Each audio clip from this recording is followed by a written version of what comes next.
across the hardwood. A quick glance back into the bedroom allowed the spent shells to stand out against the carpet where they'd landed. But they were not a worry, nor was the gun itself. In fact, the plan had been to lay the weapon at the foot of the bed when the night was over, but Raymond had spoiled everything. Stepping over his body, the shooter hurried down the hall to the far bedroom. There was another family member in the house that now demanded attention. Reaching the end of the hallway, the shooter used the barrel of the shotgun to push open the bedroom door. This time, however, the door did not budge. It was latched shut. Twisting the handle and finding the door locked, the shooter lifted a knee and aimed a boot heel at the doorknob. The wood splintered, but did not give. A second effort burst the door open and sprung the top hinge from the frame so that the door hung crooked from the jam. Entering the room, the shooter saw that the bed was empty, but the covers were tousled. Placing a palm to the sheets, the bed was warm from where someone had been sleeping just moments earlier. As the shooter turned from the bed, attention fell to the closet. The wicker door was closed.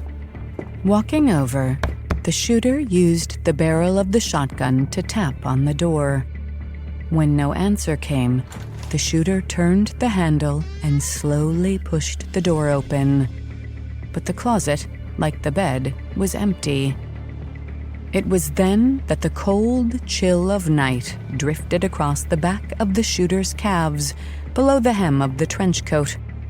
Across the room, the window curtains twirled as they filled with the night air that passed over the sill. After rushing across the room, the shooter ripped the curtains to the side and pushed the window fully open. The screen lay on the walkway below, broken free from the frame, when the final family member had escaped through the window. It was a problem, a serious error created by careless miscalculation, but not the only one the shooter committed that night.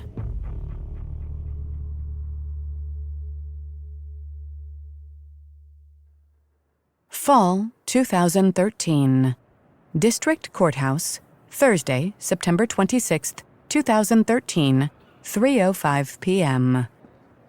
Garrett Lancaster walked to the courtroom podium as television cameras recorded his every move and millions watched the live coverage. The defamation trial of Alexandra Quinlan versus the state of Virginia had captured the attention of the nation. Ever since the night the Quinlan family was slaughtered and the 17-year-old daughter was arrested for the murders, the country had been fascinated with Alexandra Quinlan. First, when she was accused of the crime and labeled a sadistic killer, and later, after she was exonerated when evidence surfaced that proved her innocence. And especially now, when Alexandra had turned around and sued the state of Virginia, claiming that the McIntosh Police Department and the Allegheny District Attorney's Office had not only botched the investigation into her family's murder, but ruined her life in the process.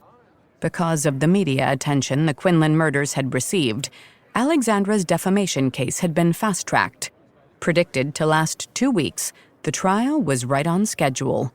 For the first few days, Monday through Thursday morning, the jurors had listened to testimony from a careful list of witnesses Garrett Lancaster had called in strategic order. Now, Garrett had Thursday afternoon and all of Friday to finish presenting his case. He planned to fill those hours with testimony from just 2 individuals, his final witnesses. If things went according to plan, the state's defense attorneys would sit silently for the final 2 days of the prosecution's case. They wouldn't dare go after the testimony they heard today, and wouldn't so much as think of cross-examining his witness tomorrow. Garrett knew the untenable position he was about to put the state's defense team in. He knew this because Garrett was usually the attorney doing the defending.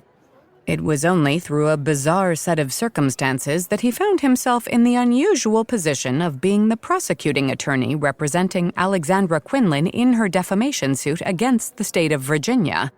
The managing partner at one of the biggest defense firms on the East Coast, Garrett was a defense attorney by trade, and therefore in the unique position of knowing his opponents inside and out.